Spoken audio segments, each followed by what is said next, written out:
달걀을 제 방식으로 섭취했을 때 당뇨 환자의 혈당이 떨어지는 이유 몇 가지 말씀드리겠습니다. 이건 그냥 따라 하시라는 얘기죠.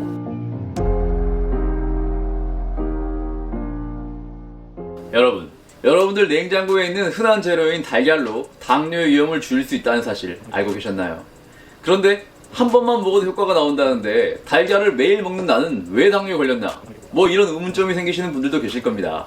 달걀이 너무 흔해서 무시하기 쉬운데요. 제가 그냥 지어낸 말이 아니고요. 핀란드에서 진행했던 실험입니다. 2,300여 명의 식습관과 당뇨 유병률에 관해 연구한 실험에서 달걀을 많이 섭취하면 할수록 당뇨의 위험이 낮아졌다는 결과가 나왔습니다. 하루에 1개 먹은 사람들보다 하루에 4개 먹은 사람들은 당뇨에 걸릴 위험이 무려 38%나 낮아졌습니다. 그런데 이건 어디까지나 이 실험의 결과이고 다른 이야기를 하는 실험들도 존재하니까요. 무조건 따라하지 마시고 개인의 상태에 따라 여러분들은 어떻게 드실지도 제가 잘 알려드리겠습니다. 아마 요 정도 클릭하시면 나올 텐데요. 앞부분에 중요한 내용이 더 많으니까요. 지금 바로 넘어가지 마시고 5분만 참으세요. 여기까지 보고 달걀 4개 먹으면 당뇨 위험 줄어든다. 뭐 이렇게 무조건 따라 하시면 안 된다는 얘기예요. 급하게 생각하지 마시고요. 편하게 보세요. 우리가 하려는 것은 마라톤입니다. 단거리 경주가 아니죠. 오늘 영상도 정말 쉽고 도움이 됩니다. 오늘은 첫 번째로 이 실험에 대해 간단히 알려드리고 두 번째로 이 실험과 별개로 제가 어떻게 달걀로 혈당을 낮출 수 있었는지, 제가 되면 여러분들도 된다는 얘기죠. 그냥 따라 하시면 혈당 낮아지고 꾸준히 지속하면 이게 바로 지친 여러분들의 췌장에 피로회복제를 먹여서 다시 쌩쌩하게 만드는 방법입니다. 그리고 세 번째는 본인의 몸에 맞게 달걀을 섭취하는 개별적인 방법까지 알려드리도록 하겠습니다. 그냥 그대로 따라 하셔서 드시면 되는 가장 쉬운 혈당 관리입니다. 하루에 달걀 4개씩 섭취한 사람들이 더 당뇨에 덜 걸린다는 저 실험의 결과를 보시고 여러분들 머릿속에 떠오르는 궁금증이 있을 것입니다. 달걀 많이 먹으면 콜레스테롤 때문에 안 된다고 하던데 4개씩 먹으면 콜레스테롤 괜찮냐고요? 달걀 1개에 포함된 콜레스테롤은 약 180mg으로 하루 섭취 허용 콜레스테롤의 60%입니다. 그런데 이걸 4개나 먹으라니 고지혈증 걸리라는 소리냐? 뭐 이런 생각 드시죠? 여러분들 고지혈증이 뭔가요? 피 속에 기름이 둥둥 떠다니는 기름이 과도한 걸 말하죠. 그런데 이 실험을 보면요. 달걀을 하루에 4개씩 섭취한 사람의 경우 1개 섭취한 사람에 비해 나쁜 콜레스테롤인 LDL 콜레스테롤은 더 낮고 좋은 콜레스테롤인 HDL 콜레스테롤은 더 높은 결과가 나왔습니다. 중성지방과 혈압 역시 달걀을 4개 섭취한 그룹에서 더 좋은 결과값이 나왔습니다. 이게 어떻게 된 걸까요? 이 내용 간단하면서도 재밌으니까요. 한번 잘 들어보세요. 2015년, 그러니까 8년 전까지만 해도 하루 섭취 콜레스테롤 제한량이 300mg이었습니다. 이게 미국 식사지침자문위원회에서 설정한 것인데요. 달걀 1개가 하루 섭취 허용량 콜레스테롤의 60%라고 하는 이유도 미국 가이드라인을 따른 거였습니다. 그런데 미국 정부에서 2015년에 이 조항을 없애면서 하는 말이 콜레스테롤은 많이 먹는 것이 위험으로 간주된 성분이 아니다 라고 발표하였습니다. 사실 우리 몸에서 콜레스테롤이 높아지는 이유는 먹어서 생기는 것은 20% 정도고요. 나머지는 다 간에서 스스로 만들어내기 때문입니다. 섭취량과 흡수량은 다릅니다. 많이 먹는다고 해서 그게 다 몸으로 들어가서 혈중 콜레스테롤 수치를 높이는 것이 아니란 얘기예요.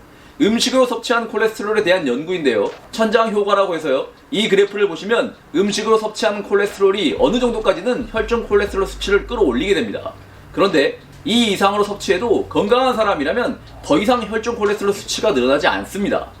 천장에 도달한 거죠. 그리고 이 실험은 이런 종류의 실험 17개를 메타 분석한 실험인데요. 하루 섭취하는 콜레스테롤을 100mg에서 1000mg까지 다양하게 높이면서 진행한 실험을 모아놨는데요. 이 실험의 결론도 1000mg까지 섭취량을 늘려도 일정 수준까지는 올라가는데 어느 지점을 넘으면 더 이상 올라가지 않는다는 콜레스테롤 흡수량의 한계를 확인한 실험입니다. 건강한 사람이라면 달걀 먹는 것을 걱정할 것이 없다는 얘기예요. 이제 두 번째로 달걀을 제 방식으로 섭취했을 때 당뇨 환자의 혈당이 떨어지는 이유 몇 가지 말씀드리겠습니다. 이건 그냥 따라 하시라는 얘기죠. 첫 번째는 혈당이 덜 오르는 것은 너무나 당연하겠죠. 제가 달걀로 혈당을 떨어뜨린 것은 달걀을 먹은 만큼 밥을 덜 먹었기 때문이에요. 뭔가 특별한 비법이 있는 것이 아닙니다. 사과, 고구마, 제가 그동안 알려드린 재료들과 마찬가지예요. 혈당을 걱정하는 여러분들의 모든 식단이 이런 식으로 구성되면 췌장이 여러분들에게 고맙다고 할 겁니다. 만약 국수, 라면, 식빵, 쌀밥 뭐 이런 거 드시면 우리를 도와주는 파트너인 췌장을 막 노예로 부리면서 혹사시키는 겁니다. 너무 일을 가혹하게 시킨다고 일꾼들이 다 도망가 버린 것이 바로 당뇨고요. 어떻게 합니까? 남아있는 애들이라도 살살 달려가면서 아껴 써야죠. 아껴 쓰는 방법, 제가 알려드린 모든 방법들의 기본 원리가 이거예요. 달걀이 혈당 관리에 좋은 두 번째 이유는 우리 몸의 혈당 금고가 어딘가요? 근육이죠. 보디빌딩 선수들 운동 끝나고 달걀 한 판씩 먹고 막 그러는 거 보신 적 있죠? 여러분들에게 그렇게 드시라는 것이 아닙니다. 근육을 만드는 것에 전문가들이 그렇게 먹는다는 말은 달걀이 근육을 만들 때 다른 음식들보다 더 도움이 된다는 얘기겠죠. 실제로 달걀에 풍부하게 포함된 아미노산 중 류신은 근육을 생산하는데 직접적으로 관여하는 아미노산입니다. 달걀을 하루에 2개 섭취하면 하루 필요한 단백질 섭취량의 4분의 1을 충족시킬 수 있습니다. 달걀이 너무 흔해서 그렇지 이 정도면 거의 슈퍼푸드급 아닌가요? 달걀이 혈당 관리에 좋은 세 번째 이유는 에너지 측면에서 말씀드리겠습니다.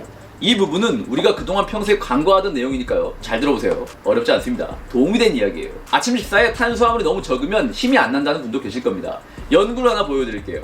세 그룹으로 나눠서 고탄수화물, 중탄수화물, 저탄수화물 이렇게 3개로 식사를 나눠서 먹이고 에너지 이용률을 측정했습니다. 처음 2시간가량은 탄수화물을 많이 섭취한 순서대로 에너지 이용률이 높지만 결국 시간이 흐름에 따라 탄수화물 비중이 적은 그룹의 에너지 이용률이 더 높아졌습니다.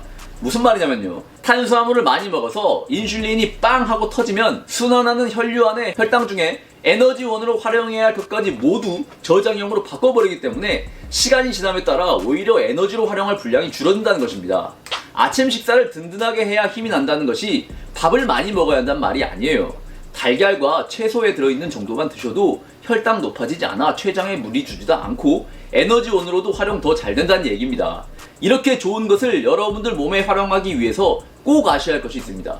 식사로 밥 대신 달걀을 먹는 것은 당뇨 측면에서 무조건 좋습니다. 확실하게 혈당을 덜 높이니까요. 그런데 좀 생각해 볼 것이 있어요. 아무리 천장 효과로 인해 많이 먹어도 일정 수치 이상 올라가지 않는다고 해도 어떤 사람, 예를 들어서 이미 심근경색이나 뇌졸중을 앓았던 적이 있거나 흡연, 과체중 같은 심혈관 위험 요소를 보유해서 어느 정도 경계에 있는 분들도 있겠죠. 예를 들자면 심근경색 위험지수가 80점이라고 가정해 볼게요. 달걀을 먹어서 올라가는 점수가 1점이라고 쳐보겠습니다. 위험지수가 60점인 사람은 1점 올라가도 상관없겠죠. 그런데 현재 79점에 있는 사람이라면 달걀로 인해 올라간 1점도 몸에 나쁜 영향을 끼칠 수 있다는 얘기입니다. 사람에 따라 적은 양으로도 문제가 발생할 수 있으니 가이드라인을 최대한 보수적으로 따라가는 것이 좋습니다. 혈당 관리하시는 분이 이미 심혈관 위험을 보유하고 있다. 그러면 정제 탄수화물 대신해서 달걀을 드시되 하루에 1개에서 2개까지만 드세요. 매일 드신다는 가정하에요. 그렇다면 정상인의 경우는 어떻게 먹어야 할까요? 아마 이 부분이 궁금하신 분들이 더 많으실 거예요. 사실 달걀이 당뇨의 위험을 오히려 높인다는 실험도 있습니다. 그리고 달걀이 당뇨와 연관이 없다는 실험도 있습니다. 이렇게 상반되는 데이터가 많은 이유는 음식을 가지고 하는 실험의 경우 사람을 가둬놓고 실험할 수 없기 때문에 해석하는 사람에 따라 편향적인 데이터가 나오기도 합니다. 또 나라마다 먹는 방법도 다르죠. 달걀을 먹을 때 주로 소시지 같은 가공육이나 감자튀김과 함께 먹는 경우에는 달걀 많이 먹을수록 질병에 잘 걸리는 데이터가 나올 수밖에 없습니다. 사람이 달걀만 먹고 살지는 않으니까요. 보통 이렇게 여러 가지로 의견이 나뉘는 경우 저는 상식적으로 생각합니다. 쌀밥이 혈당을 많이 높이나요? 아니면 달걀이 많이 높이나요? 쌀밥 먹으면 몸에 좋은 HDL 콜레스테롤 높아지나요? 아니죠. 달걀은 높입니다. 쌀밥 먹으면 착한 호르몬 아디포넥틴 상승하나요? 아니죠. 달걀은 아디포넥틴 수치 올립니다. 아디포넥틴 분비 잘 되면 인슐린 저항성 개선에 도움됩니다. 쌀밥 먹으면 염증 지표 C반응성 단백질 줄어드나요? 달걀은 줄어듭니다. 제가 밥 대신에 여러 가지 드시기 좋은 재료들 계속 알려드리죠. 달걀도 그중 하나입니다. 혈당 측면에서 쌀밥보다 달걀이 확실히 낫습니다. 걱정하지 마시고 상식선에서 드세요. 이게 정상인이 달걀을 먹는 개수입니다. 상식선이라는 것을 누가 정하냐고요? 굳이 정하실 필요가 없습니다. 왜 그러냐면요. 몸이 알아서 정하기 때문입니다. 많이 먹고 싶어도 물려서 못 먹어요. 저는 달걀로 점심을 해결하는 날은 3개를 한꺼번에 먹기도 합니다. 그 정도만 먹어도 배도 부르고 휴대하기도 편하고 무엇보다 혈당 걱정이 없습니다. 일주일에 2번을 할 수 있습니다. 제 개인적인 경우는 3번 이렇게 먹으니 지속할 수 없었습니다. 물려서요.